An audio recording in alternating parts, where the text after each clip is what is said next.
අපි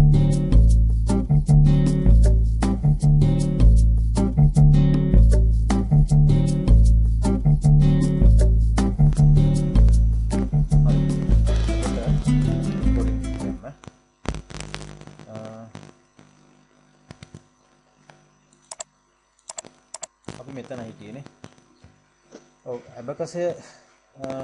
ඇබකසයෙන් පටන් ගත්තු කම්පියුටරේ විකාශනය තමයි 1822 වෙනකල් ඇවිල්ලා චාල්ස් බැබේජ් විසින් ඒක සංඛ්‍යාව ගණනය කිරීමට පුළුවන් එන්ජින් එකක් විදියට හැදුවේ. හරි. එතකොට 1822 පස්සේ මේ චාල්ස් බැබේජ් විසින් හදපු මේ තියෙන්නේ මෙතන මේ 1822 කියලා ඇනලිටිකල් එන්ජින් එක කියලා එකට කිව්වේ. ඇත්තටම එන්ජින් එකක්. නිකන් ඉස්සර වාෂ්ප බලයෙන් දුවපු එන්ජින් එක තිබ්බනේ. ඒ දුම්රිය එන්ජින් එක. එතකොට මෙයාලට තිබ්බ බල ශක්තිය තමයි වාෂ්ප. ඉතින් මේකත් මෙයා හිතුවා වාෂ්ප බලයෙන් හදන්න පුළුවන් කියලා. ඉතින් ඒ නිසා එයා වාෂ්ප බලයෙන්ම මේක හදලා ක්‍රියාත්මක කරා මේක එන්ජින් එකක්. එතකොට මේ එන්ජින් එකට කිව්වා ඇනලිටිකල් එන්ජින් එක කියලා. හරි? Analytical engine. ඊට පස්සේ ටික කාලෙකින් 1880 වගේ වෙන කාලෙදී මේ නම් වශයෙන් වැඩක් නෑ මම නිකන් කියන්නේ. 1880 දී මේක තවදුරටත් දියුණු කරා. තවත් පුද්ගලෙක් ඇලෙක්සැන්ඩර් කියලා. ඒ ගණනය කිරීම දැන් චාල්ස් බැබේජ්ගේ ඇනලිටිකල් එන්ජින් එකේ ගණනය කිරීම එකයි පුළුවන් එකවරකට. 1880 දී මේ ගණනය කිරීම ප්‍රමාණය 2ක් 3ක් දක්වා වැඩි කරගන්න පුළුවන් වුණා එකපාරකට. ඊට පස්සේ 1895 වෙනකොට තව ටිකක් දියුණු වෙලා 1912 වෙද්දී ලොකු ප්‍රමාණයක දියුණුවක් ලැබුවා.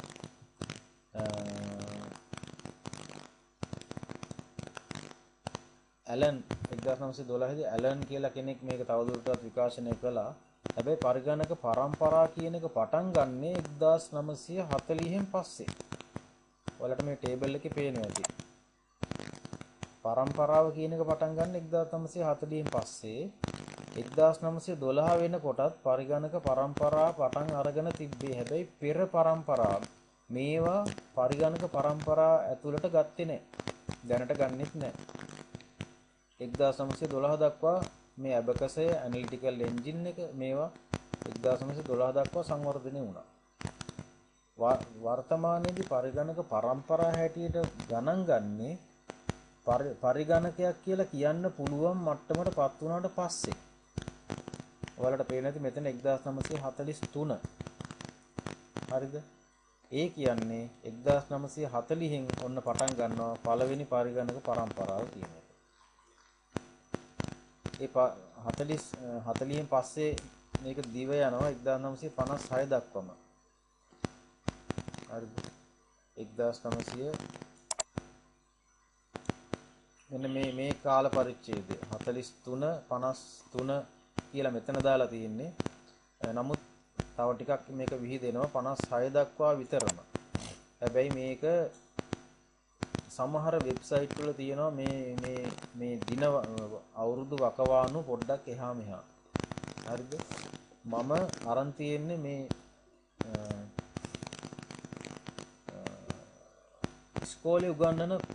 ඉස්කෝලේ උගන්වන්නේ මෙන්න මේක. 1940 1956 කියලා.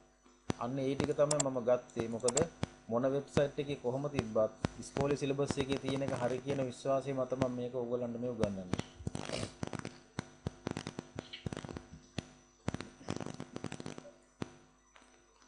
හරි. එහෙනම් මේ පින්තූරෙන් අපි එළියට ගිහිලා ටේබල් එකට යමු.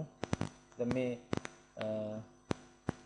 පළවෙනි පරම්පරාවේ තිබ්බ කම්පියුටර්ස් වල එහෙම නැත්නම් පරිගණක වල තිබ්බ තාක්ෂණය නිකන් රික්තක නල කියලා જાතියක්. ලොකුවට මේවා කරගන්න එපා. මේක මතකේ තියාගන්න මේ පළවෙනි පරම්පරාවේ පරිගණක වල රික්තක නල කියලා තිබ්බේ. ඒ කියන්නේ ඔයාලට මතකද අපේ පරණ කම්පියුටර්ස්? පරණ මේ ටීවී LCD LED TV නෙමෙයි. අර ඉස්සර ලොකුවට පිටිපස්සට ගෙඩිය වගේ තිබ්බ ලොකු ටීවී එක.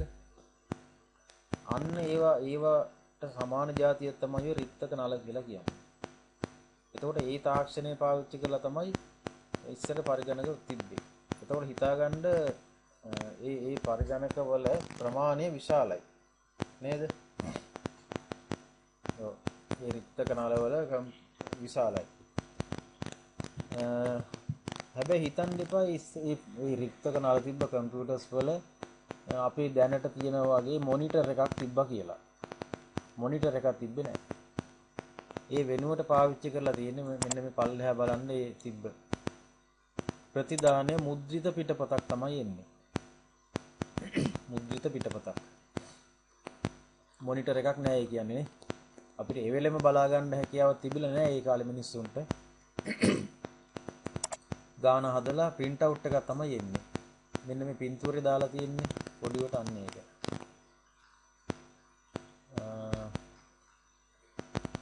ඒත් එක්ක මෙමරි එක දැන් අපි කම්පියුටර් එකේ දැන් කියනවනේ මතකය කියන එක චුම්බක බෙර කියලා જાතියක් තමයි තිබ්බේ.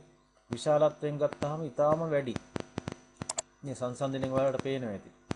එතකොට හදන්න යන වියදම ඊටාම වැඩි. තාපයක් නිෂ්පාදනය වෙනවා මේකෙන්. දෝෂත් ගොඩාක් තියෙනවා. පරිගණක භාෂාවක් හැටියට මැෂින් භාෂාව තමයි පාවිච්චි කරේ. මොකද්ද මේ මැෂින් භාෂාව කියලා කියන්නේ? මේක විභාගයට වැදගත් වෙයි බොහෝ විට. මේ පරිගණක භාෂා වල මැෂින් භාෂාව කියන්නේ මොකද්ද?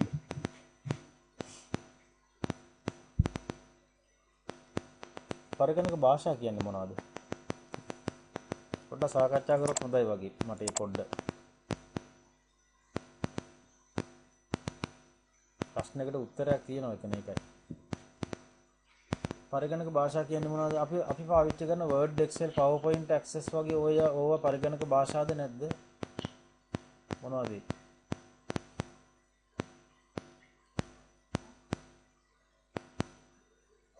right. පරිගණක භාෂා කියලා කියන්නේ කම්පියුටර් එකට මෙන්න මේ වැඩේ කරන්න කියලා උපදෙස් සපයන යම්කිසි උපදෙස් මාලාවකට instructions. එතකොට දැන් කාලේ තියෙන පරිගණක භාෂාවලට උදාහරණ ගත්තොත් Java කියන්නේ පරිගණක භාෂාව. HTML කියන්නේ පරිගණක භාෂාව. PHP කියන්නේ පරිගණක භාෂාව. එතකොට Python කියලා පරිගණක භාෂාවක් තියෙනවා. Pascal කියලා තියෙනවා. C++ කියලා තියෙනවා. ඉතින් මේවා පරිගණක භාෂා. මේ වගේ උපදෙස් අපි ලබා දෙන්නේ දැන් මේවට කියනවා high level languages කියලා. එතකොට මේ high level languages කියන්නේ මේවට මේ කම්පියුටර් එකට instruction දෙන්න පුළුවන් මේ වගේ ඉංග්‍රීසි භාෂාවෙන්. අපි සාමාන්‍ය එදිනෙදා පාවිච්චි කරන වචන වලින් උපදෙස් දෙන්න පුළුවන්. දැන් අපි පාවිච්චි කරන Word කියන පැකේජ් එක ඕපන් වෙලා අපිට වැඩ කරගන්න පුළුවන් වෙන්නේ ඒකට යටින් දීලා තියෙන පරිගණක භාෂාවෙන් සපයලා තියෙන උපදෙස් අනුව. අපි Word page එකකට පින්තූරයක් insert කරන්න යනකොට mouse එක ගෙනහිල්ලා ඒ insert button එක ළඟ click කරනකොට මෙන්න මේ දේ කරන්න කියලා ඒක යටින් දුවන උපදෙස් මාලාවකින් තමයි අපිට insert කරන්න අර dialog box එකක් open කරලා දෙන්නේ. එතකොට අපි දන්නේ නැහැ මේ යටින් සිද්ධ වෙන්නේ මොකද්ද කියලා.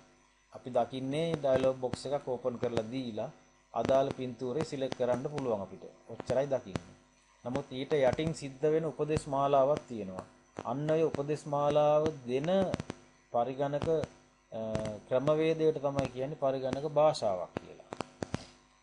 ඉතින් මෙතන එහෙනම් මොකද්ද මේ machine language එක කියලා කියන්නේ? machine භාෂාව කියලා කියන්නේ.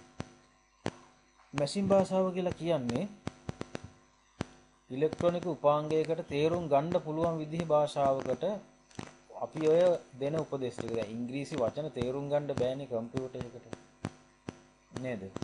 ඉංග්‍රීසි වචනයක් තේරුම් ගන්න බෑ. ඔය ඉංග්‍රීසි වචනය ඒ කම්පියුටර් එකට තේරුම් ගන්න පුළුවන්. ඒ චිප් එකට ඒ පරිපත වලට තේරුම් ගන්න පුළුවන් විදිහට පරිවර්තනය කළාට පස්සේ ඒකට අපි කියන machine language එක කියලා.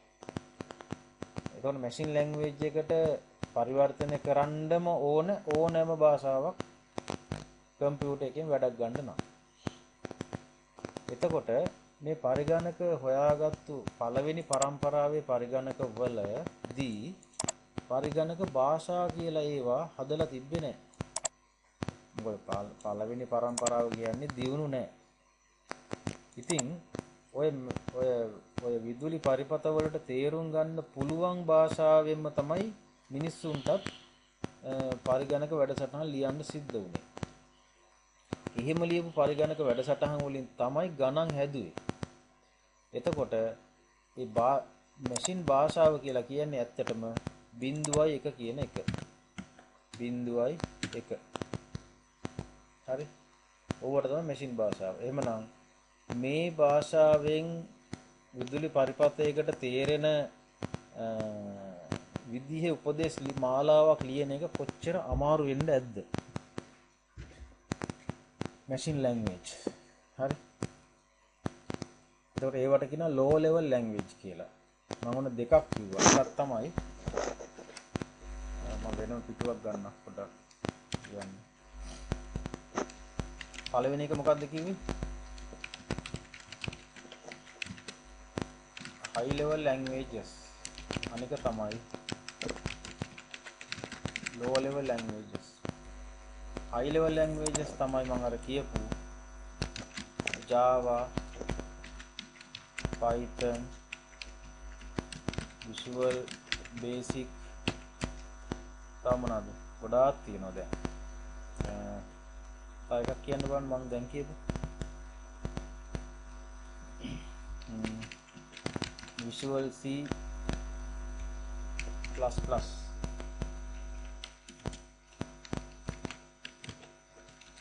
Pascal,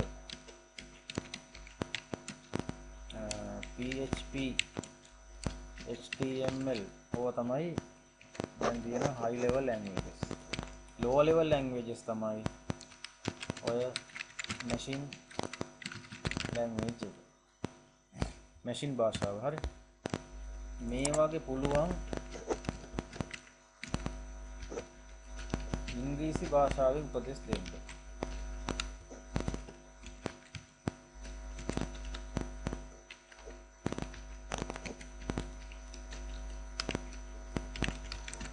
ස්ක්‍රීන් එක පේනවද?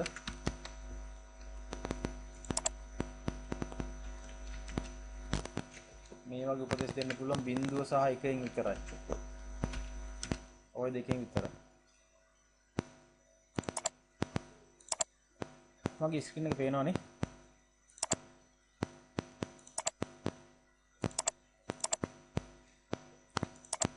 right. ඔන්න මැෂින් භාෂාව ගැන පොඩ්ඩක් කිව්වා. එතකොට මේ භාෂාව කියන පේලිය බලන්න මේ assembly කියලා ලැන්ග්වේජ් එකක් තිබිලා තියෙනවා. එතකොට assembly කියන්නේ මේ මැෂින් භාෂාවක්මයි. 0 සහ 1 කියන ඉලක්ක දෙකෙන් විතරයි දෙන්න පුළුවන්. තුන්වෙනි පරම්පරාවේ ඉඳලා ඉස්සරහට තමයි මේ භාෂාව උසස් භාෂාවල් බවට පත් වුණේ. ඒ කියන්නේ මැෂින් භාෂාවෙන් පරිගණකයට තේරුම් ගන්න පුළුවන් දේවල් ලියන්න හරි අමාරුයි. ඒ වෙනුවට මිනිස්සු හදාගත්තා හරි. අපි මෙන්න මේකට කියමු වෙන ඉංග්‍රීසි වචනයක්. ඒ ඉංග්‍රීසි වචනේ කිව්වහම විදුලි පරිපත තේරුම් ගන්න ඒක මැෂින් භාෂාවෙන් වෙනත් විදිහකට. ඔහොම කියලා තමයි මිනිස්සු හදාගත්තේ මේ උසස් භාෂා. ඒවා තුන්වෙනි පරම්පරාවෙන් ඉඳලා ආවේ. එතකොට පළවෙනි පරම්පරාවේ කම්පියුටර්ස් වලින් ප්‍රශ්න ගැටලු විසඳුවේ වරකට එකයි. හරිද? එතකොට ආදානය එහෙම නැත්නම් ඉන්පුට් අපේ කීබෝඩ් එක වෙනුවට තිබ්බේ සිදුරු කාඩ්පත් කියන ඒවා. ඒ සිදුරු කාඩ්පත් වලට කියනවා පන්ච් කාඩ්ස් කියලා. එතකොට ඒ වගේ තමයි අර 0.1 කියා මේ මැෂින් භාෂාවෙන් ඒ සිදුරු කරලා තිබ්බේ. ඒ නිසා තමයි සිදුරු කාඩ්පත් කිව්වේ. එතකොට ඒ කාඩ් එක දැම්මහම මැෂින් එක තේරුම් ගන්නවා මේ කියලා තියෙන්නේ අහවල් ගණන් දෙක එකතු කරන්න. මේ කියලා තියෙන්නේ අහවල් ගානෙන් අහවල් ගාන බෙදන්න. අන්න ඔය විදිහට තමයි මැෂින් එක තේරුම් ගත්තේ. ඒ කාඩ් එක දාන්න තැනක් තිබ්බා. ඒ කාඩ් එක එබුවාම මේ මැෂින් එකෙන් එනවා කූරුවගේ. ඒ කූරුවගේ ඇවිල්ලා ඉවරලා ඒ සිදුරු වලින් යනවනම් එයා එකක් තේරුම් ගන්නවා, යන්නේ නැත්නම් එකක් තේරුම් ගන්නවා. ඔන්න ওই විදිහට තමයි පළවෙනි පරම්පරාවේ පරිගණක වැඩ කළේ. හරි. අවුට්පුට් එක ආවේ මොනිටර් එකකින් නෙමෙයි මුද්‍රිත පිටපතකින්. අර වගේම තමයි. එතකොට ඒ එහෙම තිබ්බ කම්පියුටර්ස් වලට නම් කීපයක් තියෙනවා. මේ ENIAC කියන්නේ පළවෙනි පරම්පරාවේ පරිගණකය. UNIVAC 1 කියන්නේ එහෙම එකක්. IBM 650 කියන්නේ එහෙම එකක්. IBM 701 කියන්නේ එහෙම එකක්. මේවා වලට අහන්නේ නැහැ නිකන් කිව්වේ. මේව මතක තියාගන්න එපා. මේ හතර පහ. ඔයාලගෙන් සංසන්දනයක් වගේ ඕන පොඩි ප්‍රශ්න දෙකක් වගේ මේකෙන් එයි. නැතුව මේවා ලොකු ප්‍රශ්න වලට මේවා කොහොමද එන්නේ නැහැ. හරි. මම ඕකට අදාළව පොඩි ප්‍රශ්නයක් දෙන්නම් දැන්.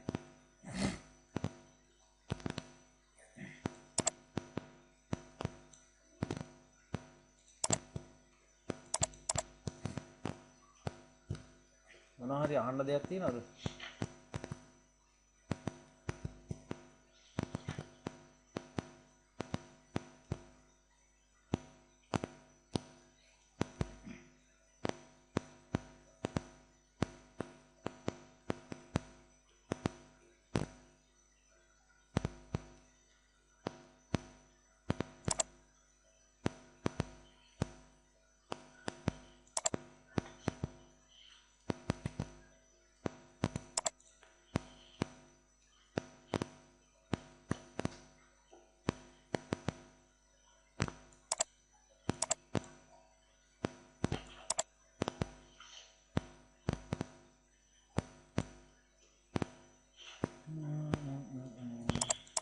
පොඩ්ඩක්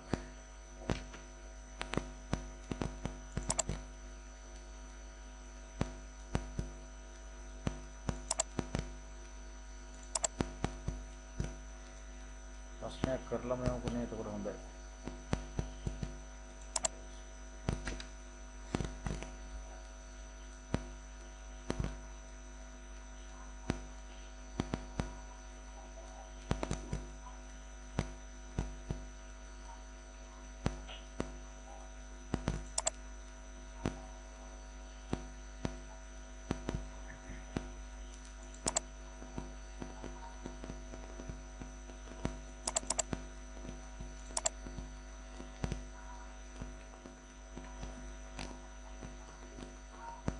ඔයාලට මේකට අදාළ නෝට් එකක් ලියා ගන්න අවශ්‍ය වෙන්නේ නැති මේකම පුළුවන් නේද පාවිච්චි කරන්න මම ඒක.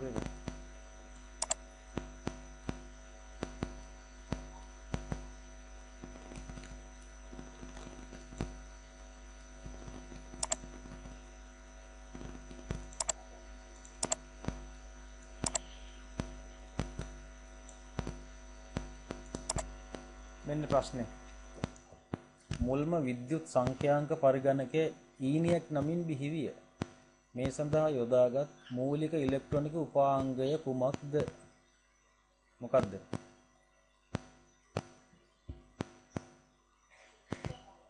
රික්ත නල. right. එහෙනම් උත්තරේ ඔන්න උතන තිබ්බනේ. බලමු යට ප්‍රශ්නෙට උත්තර හොයන්න පුළුවන්ද කියලා. බෑ. ඒක තාම මම කරේ නෑ. ඔයාලා දන්නවා ඇති. කියන්න බලන්න මේකම දන්නවනම්.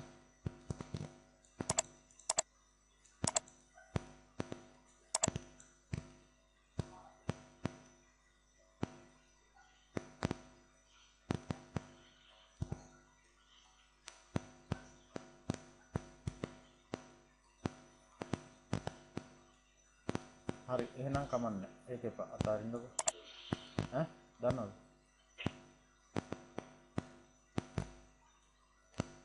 හරි අතාරින්න. දැන් මෙන්න මේ ප්‍රශ්නෙත් එක්ක අපි යමු එහෙනම් ඉස්සරහට. ENIAC තමයි පළවෙනි පරිගණකය නේ. පළවෙනි පරම්පරාවේ. ඕක තව විදිහකට අහන්න පුළුවන් නේ.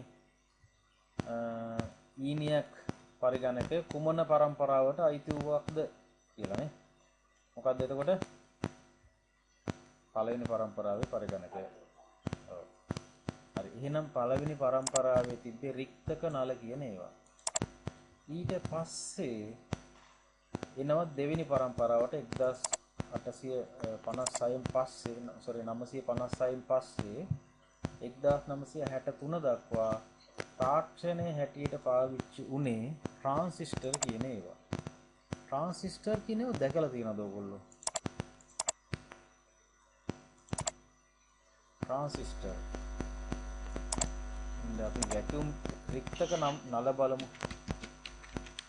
පින්තූරයක් බලමුකෝ. මේව සර්ච් කරලා ඔයාලා බලන්න. Vacuum tube. පළවෙනි පරම්පරාවේ කම්පියුටර් වල තිබ්බ ඒවා. මෙන්න මේවා තමයි තිබ්බේ. මේවා තියෙනවා ඉස්කෝලේ ලැබ් වල දැනට. නිකන් බල්බ් වගේ නේ මේ. මේවට තමයි වැකියුම් ටියුබ් කියලා කිව්වේ. දැන් මේවා දැක්කහම පළවෙනි පරම්පරාවේ පරිගණකයේ කිව්වහම මේවා ඔක්කොම මතක් වෙනවා. නිකන් කටපාඩම් කරන්න දෙයක් නැහැ. හරිනේ. ඊළඟට ඔන්න දෙවෙනි පරම්පරාවේ පරිගණකයේ තිබ්බ තාක්ෂණය තමයි ට්‍රාන්සිස්ටර් කියන ඒවා. ට්‍රාන්සිස්ටර් කියන ඒවා ඕගොල්ලෝ දැකලා ඇති. මේවා දැකලා තියෙනවද කොහෙන් හරි? මෙන්න මේ කළු පාට කෑලි. ඔය රේඩියෝ හදන තැන් වල එහෙම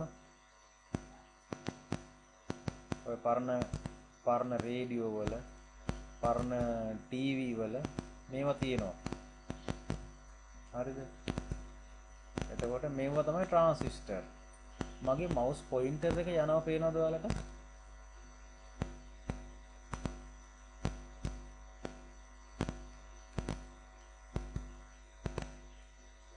මගේ මවුස් පොයින්ටර් එක එහෙම යනවා පේනවද?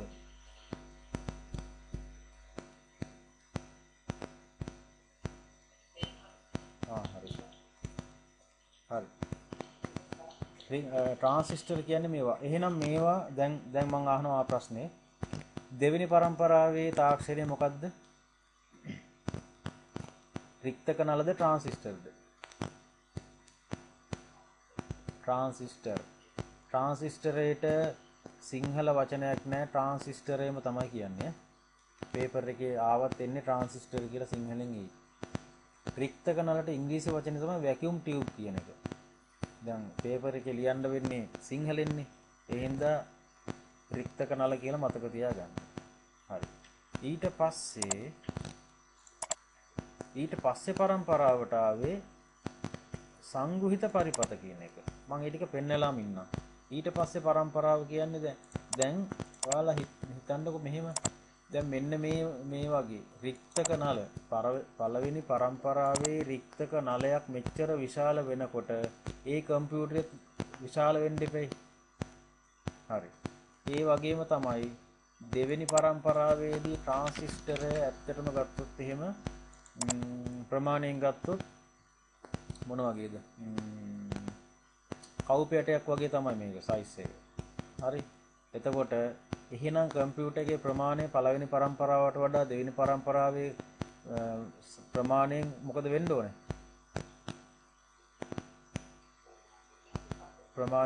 ප්‍රමාණයෙන් අඩු වෙන්න ඕනේ. මේ ට්‍රාන්සිස්ටර් හින්දා.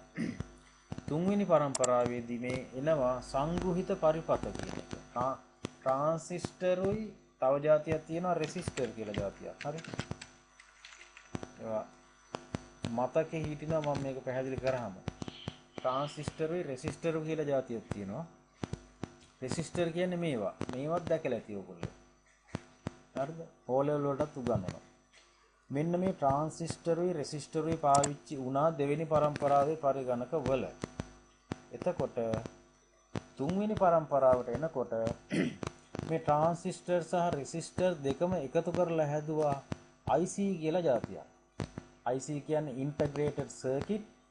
ඒවටම තමයි කියන්නේ මෙන්න මෙතන මේ පෙන්නලා තියෙන සංග්‍රහිත පරිපත කියන්නේ. හරිද? IC එකක පින්තූරයක් මම පෙන්නන්නම් දැන්.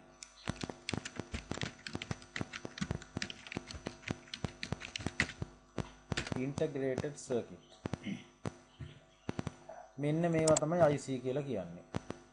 එතකොට අර ට්‍රාන්සිස්ටර් 100ක් විතර එකතු කරලා අර රෙසිස්ටර් 100ක් විතර එකතු කරලා මෙන්න මේ තනි IC එකක් හදනවා.